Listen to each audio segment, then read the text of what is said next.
You're listening to Don't Waste Water. Those are aircraft carriers, right? They're sitting there with guns on them going boom, boom, boom, but you got to get near them, right? We have P-51 Thunderbirds, going everywhere. Hello, bonjour, and welcome to the Don't Waste Water podcast. We are destroying PFAS.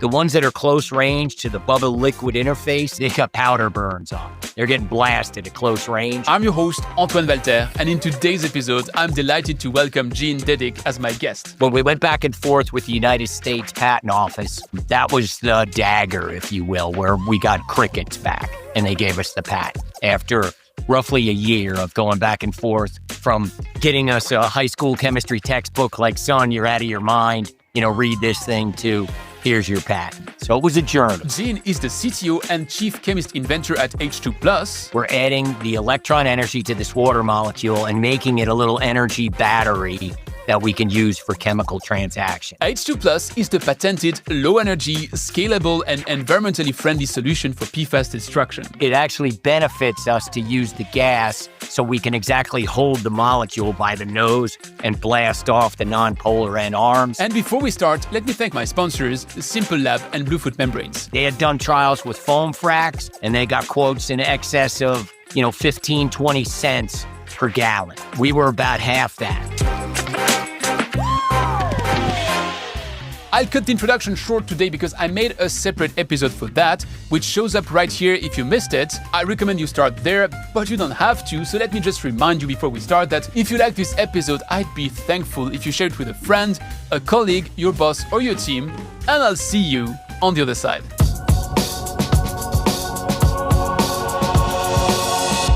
Hi, Gene. Welcome to the show. Good morning, Antoine. How are you today? Genuinely excited because it's been a while that I didn't have to read patents in order to try to get the substantial thing about today's conversation, but you've guided me through it. I don't know if you're going to like the analogy, you'll tell me, but the last time I looked into the structure of the water molecule is when I discussed with Gerald Pollack about the fourth stage of water on that microphone. And there I was reading your patents and seeing how the structural of the water molecule goes from 105 to 95 degrees. I need to start from somewhere. Let's start by defining what you call a restructured water molecule. What's your definition? The definition of a restructured water molecule is that which has been changed, altered in bond angle and bond length.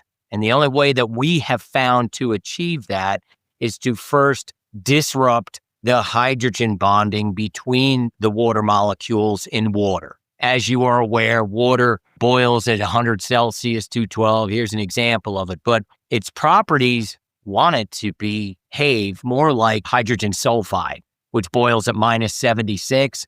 And if it didn't have a moment of polarity, and if it didn't have this stickiness, it wouldn't have this property where it has such a wide range of liquid phase. It would be a gas at a much lower temperature. And the gas element is also a part of what you're doing, if I get it right, because you turn it into gas phase. Why so? How do you do that? How does that happen? Well, there's a couple of things you can do. With our technology, if you add enough electron energy to water, like in an electrolyzer, for example, if you achieve 39.4 kilowatt hours, you will generate 1 kilogram of hydrogen gas in this case. We typically add 8 to 9 kilowatt hours to generate 1 kilogram of gas. So we know that we're making something different because we're not adding enough energy into the water in our technology to break apart the water molecule. Secondly, like you said, you read the patents, and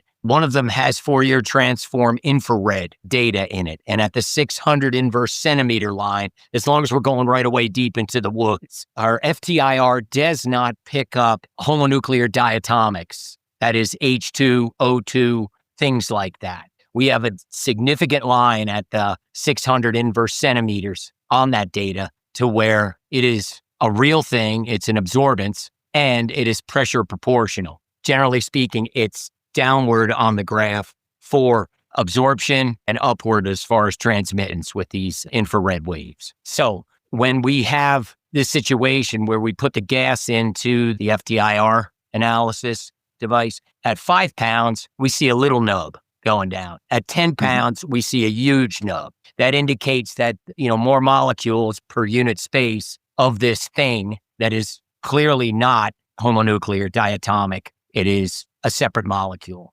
Normally, that area of the curve is reserved on a FTIR analysis, 5,000 to 0. It's normally low molecular weight carbonyls, things of that nature. But here we have this molecule that is clearly defined by itself. When we went back and forth with the United States Patent Office, that was the dagger, if you will, where we got crickets back and they gave us the patent after roughly a year of going back and forth from getting us a high school chemistry textbook like, son, you're out of your mind, read this thing, to here's your patent. So it was a journey. I did that mental analogy to Gerald Pollack. Would you say that's anywhere close to what he's pushing to do, or is it like totally different space? I think ours is a simpler version, but I think it's different in this. When you do things like electrolysis of water and you add electrons to benefit or change chemical transactions in liquid, I think what we're doing here is we're basically borrowing electrons from a solar, from a wind, from a plug in the wall, and we're gathering that and we're loading up a water molecule with electron volt energy. When we do that, two things happen. It's like a Venn diagram where they cross over. You have this disruption of hydrogen bonds between the water molecules to get them less attached, where in the case of our system, we are making a true gas. So we are loading up so much electron energy in the water molecule. Water has 10 electrons, right? So you can load up those 10 electrons with energy. More specifically, those in the p orbitals of the oxygen atom itself. And that has the px, py, and pz, which it has the 4 electrons. All of those suborbitals are filled. So then we have, by quantum math, to allow the energy to push the single electron in there that's already with the half-filled subshells out to the outside. If it doesn't, it'll fall apart. That's what we're doing. We're adding the electron energy to this water molecule and making it a little energy battery that we can use for chemical transactions. How do we do that? Well, once we do this in our machine, we generate a gas. It is a stable gas. We can bottle it. We can do many things to it. Once we make this gas, right, then we diffuse it into water. And it does two things. Number one, it captures the PFA molecules. The PFA molecule, as you're aware, has a polar end and a non-polar end. Carboxylic acid or a sulfonic acid or some derivative of that. That sticks to the bubble liquid interface in the gas that we generate. We diffuse the bubbles in the water to be treated. Then, once they're there, we have this tremendous amount of electron energy that's in the gas, right? Because it would be a liquid if it didn't. So it's a stable gas, and it is shooting this electron energy through the liquid bubble interface. Once that happens, and once simultaneously the bulk water has been affected by the properties of our gas, it basically cuts the bushes out of the way. I'm using an analogy here, and leaves the tree trunk so we get a better shot at the target PFA molecule. In the case of the longer chain PFA molecules, do a real good job at sticking to the bubbles. We're held by the nose, this polar nose, and we have diagrams to show this. And the bullets, if you will, fire through the bubble liquid interface and break off the carbon fluorine arms. This sounds crazy, but it's already been documented in the primary literature. We can list references for you. Let me just try to put that in my words so that I am sure I get it. So you're leveraging several mechanisms. One of them, the latest you just mentioned, is close to what foam fractionation is doing, which is you'll put bubbles in a PFAS containing liquids, yes, and those bubbles will attach to the PFAS. In foam fractionation, you put air, so it just attaches and does nothing. Yes. So what you do is that you leverage that interface to, at the same time, now put them in contact with something else. Another thing to break PFAS is electrochemical oxidation. Electrochemical oxidation is creating radicals and using those radicals to attack the PFAS. When I hear electron-loaded water gas, I tend to associate that to, for instance, OH minus, which would be the hydroxyl radical, which is an electron-loaded half water molecule. So I'm thinking it goes in the same direction. So what you're doing is that you're putting that in contact with the PFAS molecule through this bubble air-water interface. I really tried to make it in simple words, but would I be like far away in terms of understanding how that works, or is it close enough? It's the one thing that we are doing that separates us. We're making an abundance of hydrated electrons. Berkeley in 2006 put out a general paper that said when you add excess electrons to bulk liquid water, you will generate hydrated electrons. And so that's what we're doing. We are a reducing technology. The electrooxidation, you're right, it makes free radicals and things of that. They usually use boron, diamond doped, or a myriad of probes and coat them. And you're well versed on how that works. And it works. It's very energy intensive compared to our technology. We deploy and destroy PFAS down to the inorganic species, calcium fluoride in the case of treating landfill leachates, to CO2, to carboxylic acid, followed by CO2 and water in the case of PFOA. And then the PFOS just goes to sulfate then at that point. We are a reducing technology. We rely on the hydrated electrons. And in order to do this, we first have to flip the bulk water. It doesn't take long. And then we know from the primary literature and we know from our own results that once we touch one of these PFA nonpolar end molecules, the carbon-fluorine bonds, we know that the kinetics of the reaction is on the order of pico to femtoseconds. I believe that's 10 to the minus 12 to 10 to the minus 15. So it's pretty quick. Our trick is to get this hydrated electron touching the nonpolar end of the molecule. So it actually benefits us to use the gas so we can exactly hold the molecule by the nose and blast off the nonpolar end arms. At that point, the polar end, much less bond energy between. And once we have the bulk water fixed with the hydrogen bonds being disrupted between the existing water molecules, then we're in a good place to destroy these things quickly. The last comparison to a common technology I would make here is to ozone, where you have inside generation of ozone with electricity to break down the oxygen and then recombine into ozone and then integrate into a diffusion of a gas into water, which then reacts. Yes. Now, what I'm curious about here is when you put a gas like ozone in contact with water and especially wastewater, it will take on everything. So some stuff is what you want it to take on, and some other stuff is something where you're like, okay, there's maybe a cheaper way to get that out. Why do I tackle it with ozone? You're using your electron-rich water gas molecules in landfill leachate. Does it target the PFAS, or do you have to pre-treat everything so that at some point you can get focused and laser focused on PFAS because there's only that remaining in water? That's a great question, Antoine. Ozone is an oxidizer, right? It wants to steal electrons from things. You remember the analogy, oxidation is reducing electrons, reduction is gaining. So ozone, it oxidizes. It does a great job at it. It's wonderful. It diffuses. It's soluble up to 105 Fahrenheit. That's what that does. So it will oxidize things like BOD and wastewaters, metals, a myriad of things. That's what it does. We are a reducing technology. So anything that can be reduced, we will work on that. Anything that we can give electrons to, anything that is a haloalkane, for example, like a PFA is one of them.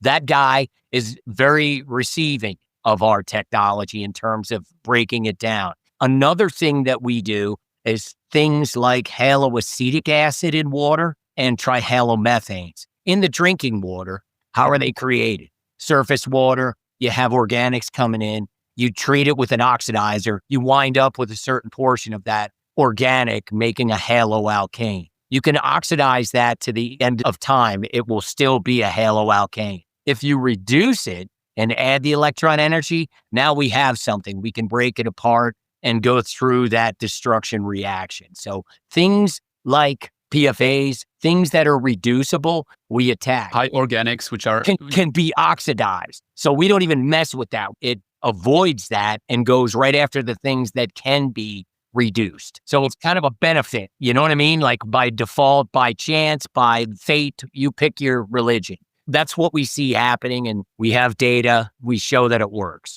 Let's hear from my sponsor, Simple Lab. Testing water and everything around it should be simple. With SimpleLab, you choose what to test, from drinking water and wastewater to soil, air, food, and surfaces, and they handle the rest. Kits arrive at your door with free round-trip shipping, samples go to certified labs, and results come back fast, concise, and actionable. Trusted by leading brands and growing teams, SimpleLab offers hundreds of ways to better understand your environment. Get started today at gosimplelab.com. It's the first link in the description. Thanks SimpleLab for supporting my work, and back to me. You say by accident, by chance. That is something I'm super curious about. Having the technology is one thing, but then deciding to apply it to PFAS is something else. What gets you to pick that field? And if I get it right, it's not really like a coincidence, because you also have patents on the way you apply your technology to PFAS destruction. So is it a chicken and egg question? You first had the technology and then you went for what is it attractive to, or you looked at the PFAS challenge and said, okay, I have a better mousetrap, let me develop it? About a year and a half ago, started to do a deep dive into this thing because we had a technology. We were in other verticals working very successfully, but then this problem came up. We were working with a PhD at the University of Kentucky that was doing quite a bit of work with capture technologies. Basically, she said, hey, you guys should do this and try this. And at the time, I'll be very candid, I wasn't that well versed in PFAS. And I started looking into it. I went to the literature online and I started looking at articles, some of the references we have for reducing technology for the generation of hydrated electrons. And then we started to look at this thing and be like, holy cow, we have a reducing technology that generates hydrated electrons. That's what we're doing. Hey, the primary literature in the scientific community says that, hey, if you can get hydrated electrons next to these things, the reaction, the kinetics are quick and very efficient, okay? We got there, and then once we started doing small scale and bench studies, we realized, wow. And some of it involved doing oxidation first and reduction, and we played that game. Many of the processes where we treat in the area of wastewater landfill leachate, as you know, they're aerobic sludge processes. Oxygen is 19-20% in the atmosphere. It gets blown into these aeration devices, waste-activated sludge processes to reduce BOD and reduce ammonia, hydrogen sulfide, all those things. So we started adding this at the end of an oxidation step, and we found that it worked well. And then we thought, hey, most of the water that we treat is very well oxidized with regards to the 19% oxygen in the atmosphere. You bring it to a pump, it comes in, falls into a tank. We get quite a bit of aeration. So all we need to do is basically utilize our reducing capacity to deal with the things in the water that can be reduced. A year and a half ago, we spoke with a good scientist at University of Kentucky. I want to keep names out of this thing, obviously. And then we started to do our work. We did a deep dive into the literature, and then we started doing bench studies simultaneously. Once we realized there was a there, we started to write the patents quickly. So if you look at the dates on the patents, they're relatively new, and we were able to capture those. You mentioned you were very successful in other verticals. Where were you active prior to focusing on PFAS? We had done several studies, actually, and we have papers to prove this with some top people in the field.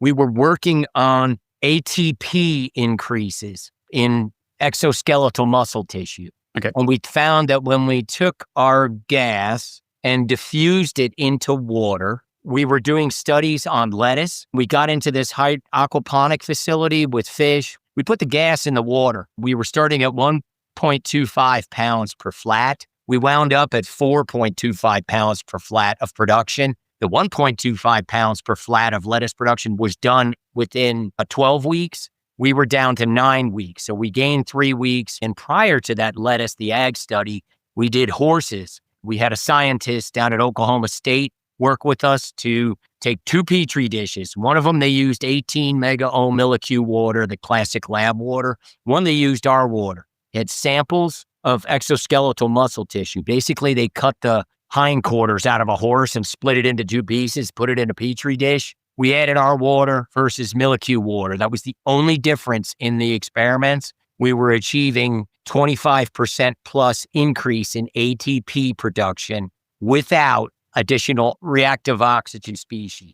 The guy did the tests. I think there were 7 or 8 tests, which he actually got better numbers, but we reported in the paper 25%. And we were going off on that. That's what we were working on. But that sounds like a cool field to be in. Yes. Life science, health. And we're continuing to do it. And many other verticals. There's all kinds of stuff this could do. If you look at our patent list, we have applications in space, fossil fuel consumption, in improving the hydrogen space. There's a myriad of things. Why are we doing PFAS? Because it's affecting all of us. It's in 90-something% plus of all of our bloodstreams, right? We have something that we can use with existing technologies. And in addition to that, in the drinking water space, like I mentioned earlier, we can use it for haloacetics, for trihalomethanes, other issues that require reduction that oxidation just doesn't do effectively right now. So we're using carbon to capture these things at a substantial cost. Now, if I'm the devil's advocate here, you have pure players in that sector doing PFAS destruction,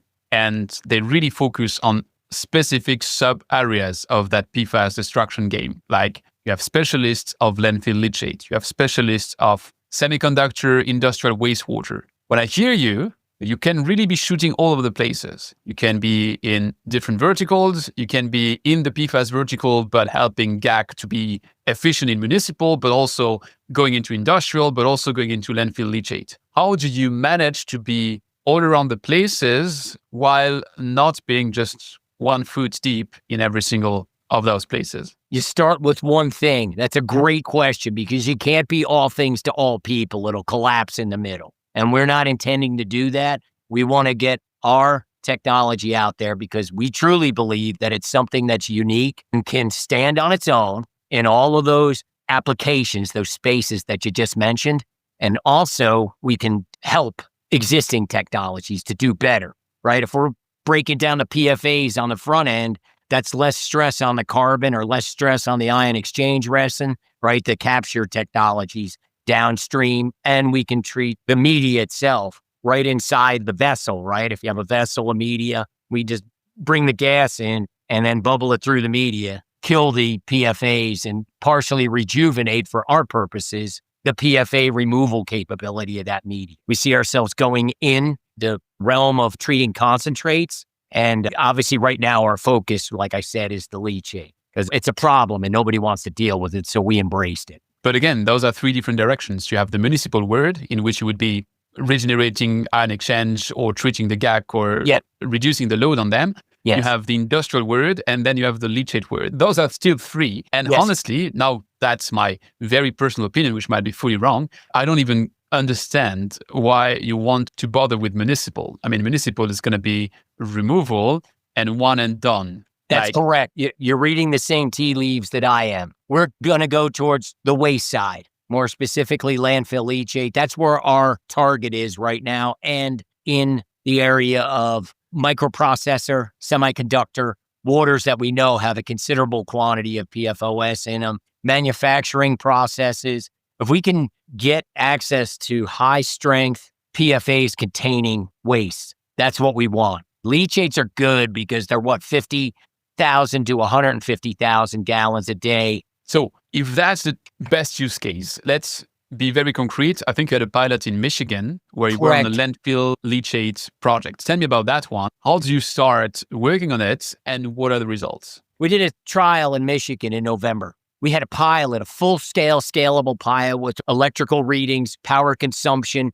flow meters, all of that stuff on it. We were very successful at treating the leachate.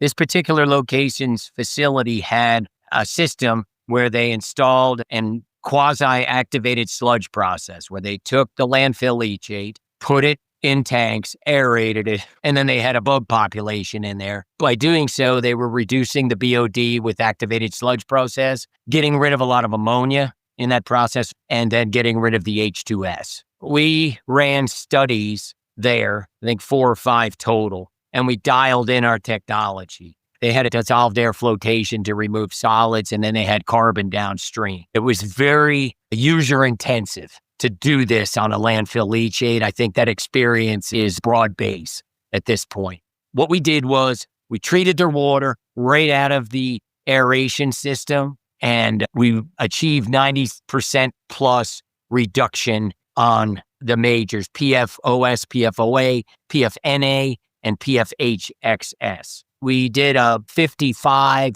60% reduction in the short chain PFBS, which is the difficult one because, as most foam fractionator people know, this thing doesn't stick so well to the bubble. So it stays in liquid phase, and that's a benefit to us. Albeit it takes a little longer for us. Keep in mind, we are destroying PFAS. The ones that are close range to the bubble liquid interface, they got powder burns on them. They're getting blasted at close range. However, these other ones, they may break. Like a 9 carbon chain might break into a 4 and a 5 or a 3 and a 6, depending on how it gets impacted by our technology. What you will see is there'll be, larger chains that'll drop, and then a period where the shorter chains will go up and come back down. If you look at the data, we felt we did real well, and we were able to do this at a fraction of the cost of other competitive technologies. What are those? Foam fractionation, right, on its own. And the current status is we're just kicking the can down the road with that particular thing on a landfill process to where they just throw it back on the landfill, to foamate back on the landfill. It's all legal and everything, but all we're doing is concentrating that. And someday the landfill, the liner is going to pop. It's not a long-term sustainable solution, I guess is what I'm saying. So we have the option of electro-oxidation or incineration, 374, of that technology. So again, energy intensive, high cost, pretty high cap cost, and a pretty high operating cost if you pair those two technologies. We differently are a one-step technology. We have a reactor. We bring the water in. It's a 40-foot connex. It's a drop and plop, plug and play type deal where we hook up, temporary hoses, quick connects. We bring in a power source. We bring in the water. We treat it. It goes out the back end, spec for the permits that were given in this case that we're talking about, that meet or exceed the specifications that are going to be imparted on this specific location. So our goals were accomplished there, and we did better as we went because we figured it out. We kept tweaking the technology because it is a scalable pilot. On that specific Michigan pilot, you mentioned some other technologies they could have gone with. So foam fractionation, as you said, you separate it out, but if you put it back in the landfill at some point, you will have up concentrated stuff, which might be a trouble. And if you don't do that, you can send it for incineration or for further treatment. Yes. The usual alternative, as usual as it can be when all of that is still pilot stage, is exactly what you said, supercritical water oxidation, in which case it would be fully destroyed. But as you say, you don't have the same energy intensivity than what they do, and then CapEx, OpEx might be different. Is that ballpark figures, or did the specific project you were on in Michigan consider those alternatives and then put something in place as to compare your solution to others and then decide that yours was the best? Well, truth be told right now, they, like most of the country, they're still evaluating their options. Okay, so that's the first thing. We are the best option that they've seen. They've admitted that. They're just going back and doing their homework because the private sector, they're private, so they're trying to make money. And trash collection, it is very profitable on the front end, managing a landfill, managing the leachate. These are all costs. So they're trying to minimize those, right? In the case of a government landfill, it's government money. So they just print more and we have to deal with this problem. We're going to kill your grandmother with PFAS, that kind of thought process. So it's a different monkey. So they're going down the road on the government stuff already with foam frac, with electro-oxidation. And these things are just happening right now on the Michigan opportunity. They had done trials with foam fracs and they got quotes in excess of, 15, 20 cents per gallon. We were about half that. And then the Michigan study was followed by a study in Nashville. This was actually a liquid processing facility that took leachate and took all kinds of things, industrial waste, just a mixture of stuff. They had a similar process where they were using conventional waste treatment methods. We treated their waters before and after. We were successful with before and after their process. Their interest was to keep the BOD down as low as possible and meet those guidelines that they wanted us to treat it after. So we went down that path with that client, and then we had very good results there as well on this same stuff. And the error bars were a lot more at the Nashville location in Tennessee because they were bringing in all kinds of stuff all the time, and we were able to deal with it. So we were very good about that. Seems to work real well with leachate and concentrates. That's kind of counterintuitive because you figure, the purer the water is, the less you can get in the way of our technology to get through. But what our data is telling us that we're actually exploiting things in the water. So the higher there is of certain elements and things in the water, be they contaminants or be they just straight up dissolved inorganics, we seem to do better with the technology, I'll say that. Have you ever heard of a membrane that refuses to break? It sounds uncommon, but it's true. Meet Bluefoot Membranes, a Belgian company that has developed the first and only unbreakable membrane specifically designed for MBR. If you're new here, membrane bioreactor applications. This technology is setting a new standard in wastewater treatment. Water engineers and industry experts have tested this membrane, and no matter how much they pull and twist, the membrane holds strong. Now, it's not just about membranes, it's also about an award-winning and passionate team that doesn't take impossible as an answer. The people at Bluefoot Membranes are driven by a mission to make wastewater reuse the new standard, united by a shared purpose to leave a blue footprint on the world. So yes, they manufacture cool membranes, but they also push the boundaries of what's possible in MBR technology. To learn more about them, check the link to their website in the description. A big thanks to Bluefoot Membranes for sponsoring this episode, and back to me. Let me simplify that in my words to see if I get it. Okay. You get into that matrix with a lot of stuff inside. You are primarily getting into contact with the long chain because those are the ones which stick the best.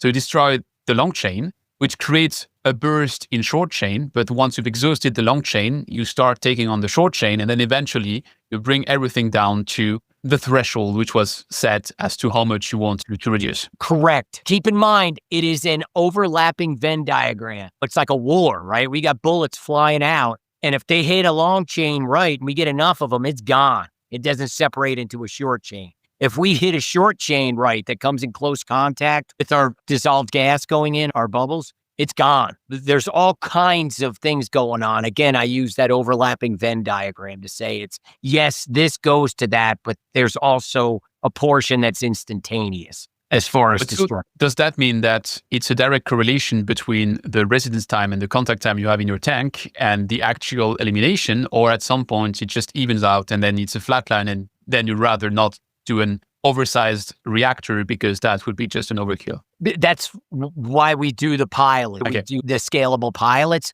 because we figure out what it calls for. In the case of, let's just speak specifically with landfill leachate, we find that it's very rapid, relatively speaking. We have a system, a full scale, that will send you the diagram. It does 50 gallons a minute, and it will get you below what you need for government limits. I will say that. The other thing I'd like to understand is you said that compared to the quotes, which your places to pilot got for foam fractionation, you were at half the cost, which I would understand as you use much less energy than... That's correct. That's correct. And the capital equipment, think about what it takes to get the foam off. And they've done a lot of work, even in 6 months since we've done this trial. Companies have gotten very efficient on engineering better solutions for removing foam, processing it, concentrating it, enriching it, bringing it up the hill.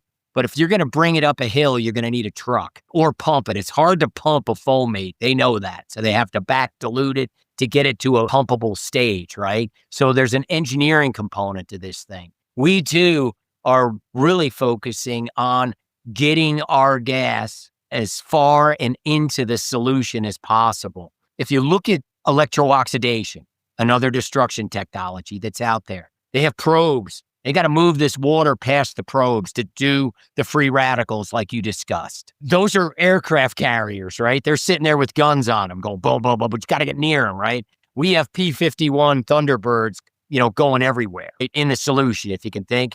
And that is our task, to get this gas, this technology deployed in the most efficient manner we can as quickly as possible, touching all things in our reactor chambers as quickly as possible. It's more engineering. We know the gas works. If I tag you with the gas, you're dead. You know what I mean? If I get a good hit on, it's like Mike Tyson. He gets one in over the top, you're done. So another challenge for you. I don't believe in silver bullets. I don't think those exist. You will have to come with a drawback, like some place where your technology doesn't work, or some place where it does what it should do, but it also does something it shouldn't do. So what would be that drawback or that place where your technology would not work? I totally agree with you. Going from the basis of two worlds, right? Red pill, blue pill, matrix, capture this door here behind me on this side, and destruction. or a combination of both. In the work that we've done to date, we've seen a reduction in PFAS in the bulk water, in versus out over time. We haven't seen a liquid solution that we couldn't reduce PFAS in to date in the liquid phase. I think I can predict if we have something that does not require reduction, if we're trying to remove a contaminant, or if there's something combined with the PFAS that's inhibiting us to get at it, that would be our hard spot. Or if we had something physically that was a super hot solution to where the solubility of the ability of our gas, ozone, 105 Fahrenheit, it's gone. You put it in the water, you're not getting any oxidation, right? Because it just can't stay in there. Ours is a gas. It follows ideal gas laws, to a certain extent. That would be my Achilles heel, would be if we had a situation where it was too hot.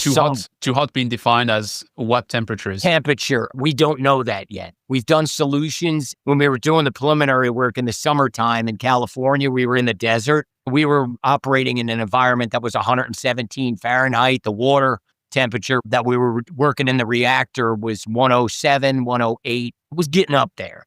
And we were still able to achieve the desired results. So what's our pinch point? I'm speculating at this point because we don't know. But I mean, in excess of 130, 140. And if we could get the gas in there and touching even at those temperatures, because it kind of works for us then if you think about it, Antoine, because the reactivity as a function of temperature goes up. So we're going to get more movement on an atomic level. If your gas gets stripped out because of the temperature, or if you have scavengers which would reduce faster than PFAS, then that would come in the way. That would be the only scenario. To date, we haven't seen it. I'm not saying it doesn't exist out there. Again, that's why we do pilots. So we vet out everything. What can we do in this specific situation?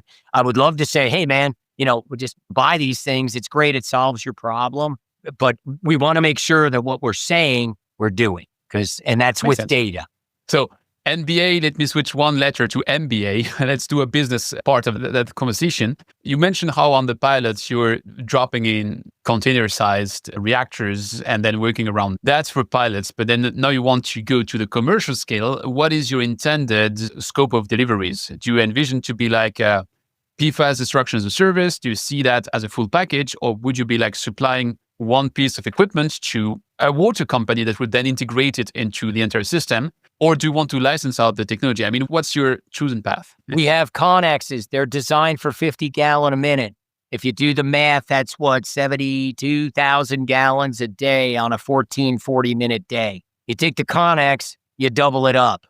Now you can get to 144,000 gallons a day. As we talked earlier, most landfill applications are in the 50,000 to 150,000 gallons per day. That's typically what they do depending on rainfall and all the other uncontrollables that impact a landfill. We have Connexes that we can drop and plop and deploy on the ground. We have smaller mobile pilot units that we can use to do extended studies on site. Those pilot units can go upwards of 10 gallons a minute. So there might be a situation where the guy says, hey, just leave this pilot unit here. I only got 5 gallons a minute of this stuff. Okay, great. Take it. We'll build another. So then the next thing is the full-scale field erected systems for larger volumes. We could just build a building, a pole building, and put the components, a larger scale of our Connex. We chose the Connex, and so does everybody else. 374, all the other technologies, they use that because it's easy. It ships.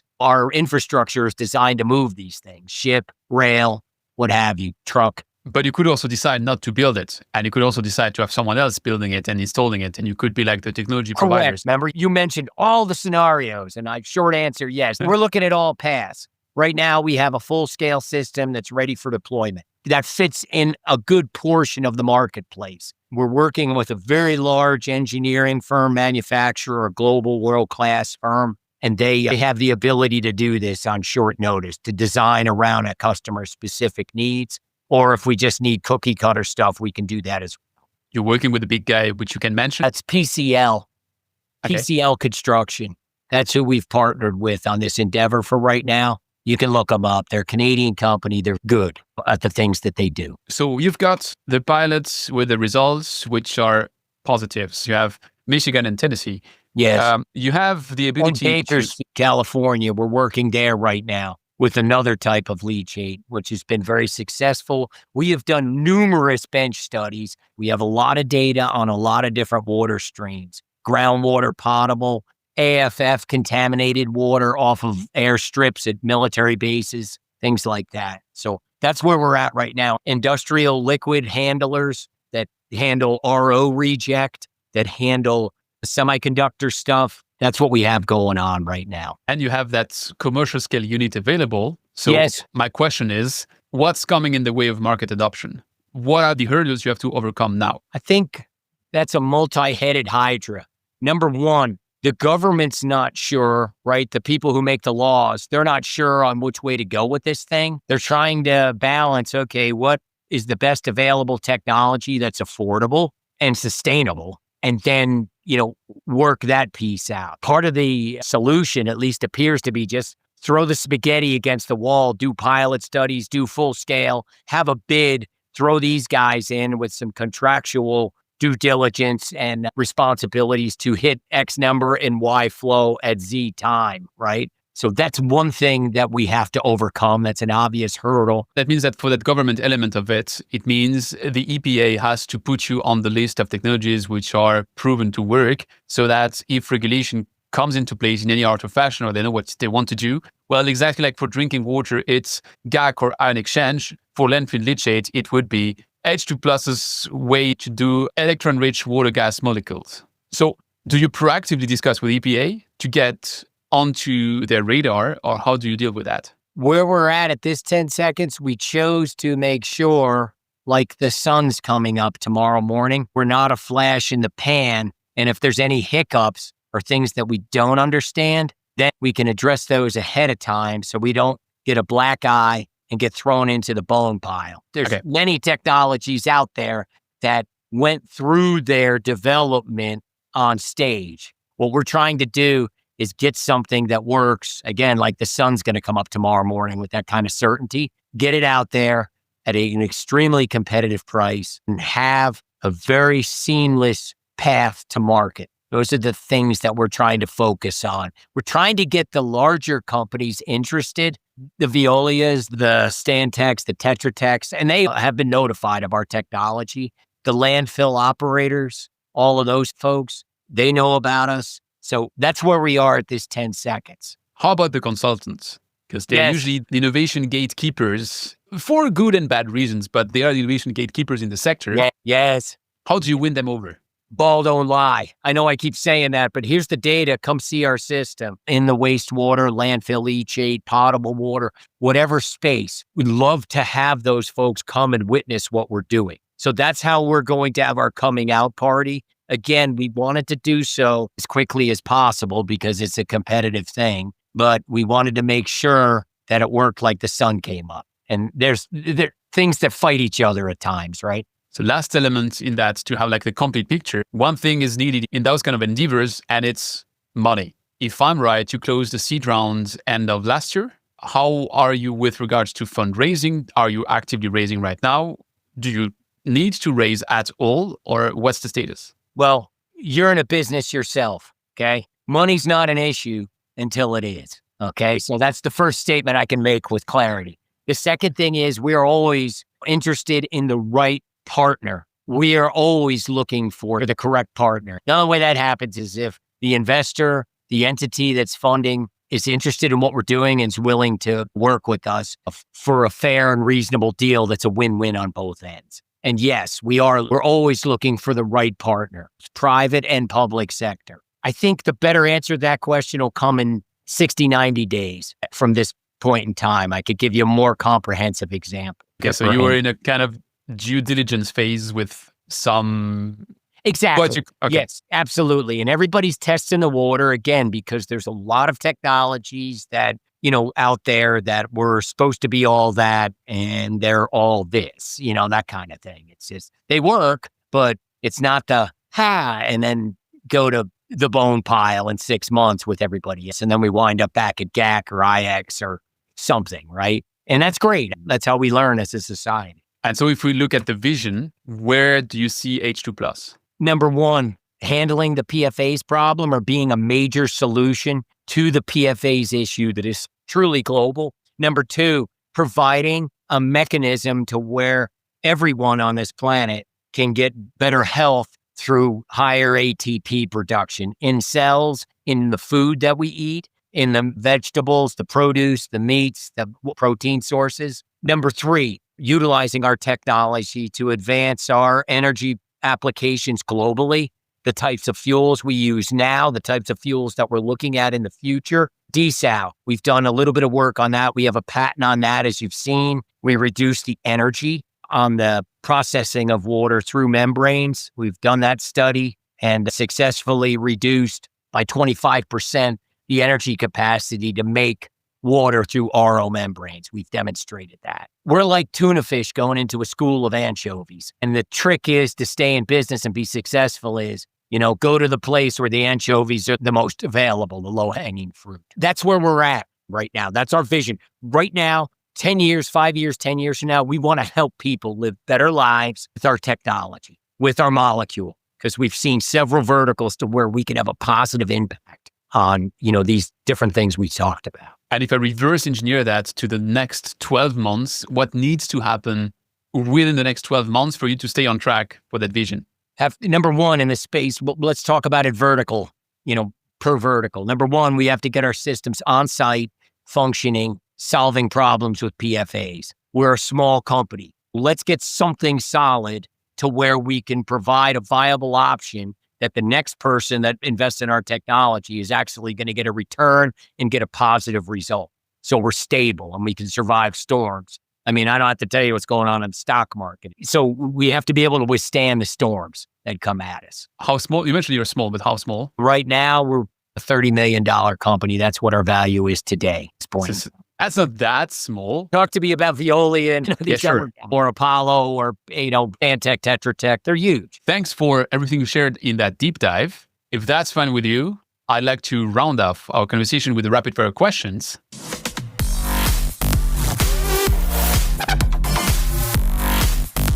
It's time for the rapid fire questions. What is the toughest challenge, in your opinion, for a water tech startup?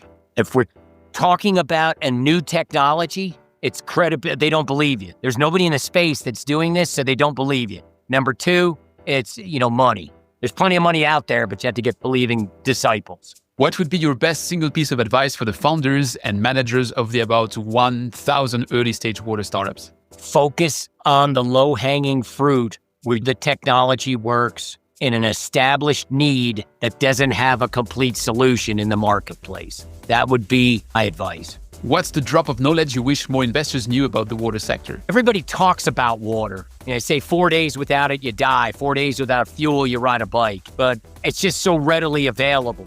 That's the thing. I mean, we're at, less than 0.5% of the water is drinkable on the planet, but there's just so much of it per living organism. We're still in the good there. But now we're finding these things that cause problems in water, contaminants, PFAS, there's a myriad of them. I think what investors need to know is that we need this stuff. We're running out of it. And more importantly, we're running out of it in places that have high population, demands for this water. I guess my advice to the investors is I keep a close eye on decontamination of our water sources. And this 9-headed hydra called PFAS starts at places like landfills, gets into the groundwater, gets into the rivers, you understand the rest of it, eventually winds up back at us. We have a technology that addresses this 9-headed hydra at all points of contact: leachate, wastewater, fluid, regenerative media, home units. We're working on a home unit right now to where we can have it right in the house for the dual benefit of PFAS removal and this proven documented ATP increase that we have demonstrated. Profitability or growth? I'd like to reserve comment on it, but I will say generally, everybody's talking about water. It's a profitable entity. And I don't mean Isaiah, like biblically. It's a profit. I think the future's very bright for this space, not just for us, but for all participants in the space. What is the next profile you'll hire? The next profile, I would like to have disciples. I'd like to hire young disciples that use this forum, this conduit of media that you participate in to get us out to the people that listen. Because I believe newspapers and major news, conventional news outlets are gone. They're basically entertainment at this point. Whereas conduits like the one you do are going to get to the right people that make decisions. So I'd like to have people that have a hand on that pulse, understand more than water is wet when you touch it and you can count to 20 without taking off your shoes. I'm looking for those individuals that understand science and business. That's a tall drink of water because I fail miserably. Talking of specialized audience, which is what I can have with that podcast of people selected by the topics, they are probably listening to you right now. So tell them, what is the single piece of insight your ideal customer profile needs to hear right now? We have a technology that treats water single step for PFAS and for other haloalkanes. It is simple, it is deployable, it is very low energy intensive, and it can be used to scale from home water use all the way up to millions of gallons a day of treatment. And if I am a small factory, which falls into the range of flows that we discussed during that hour together, and I give you a call, how long would it take you to be on site? Granted, it's somewhere in the US and not the other end of the world. That's up to the customer. I'm free. I'll jump on a plane this afternoon.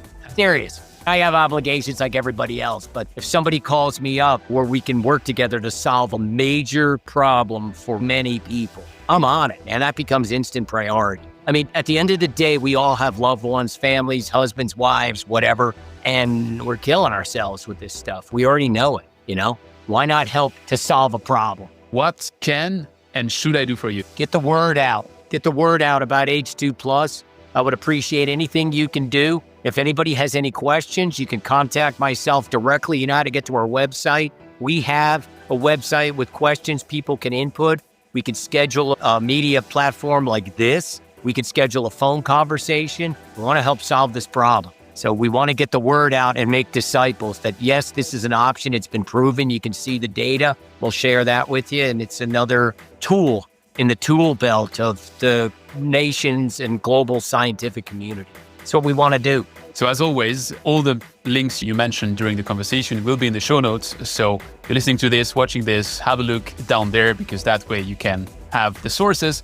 Thanks a lot and talk to you soon. Thank you. This has been an honor and a pleasure. Thanks for listening to Don't Waste Water. This podcast was brought to you by GF Piping Systems. Loved this episode? Head over to Apple Podcasts to subscribe, rate, and leave a review. See you next time.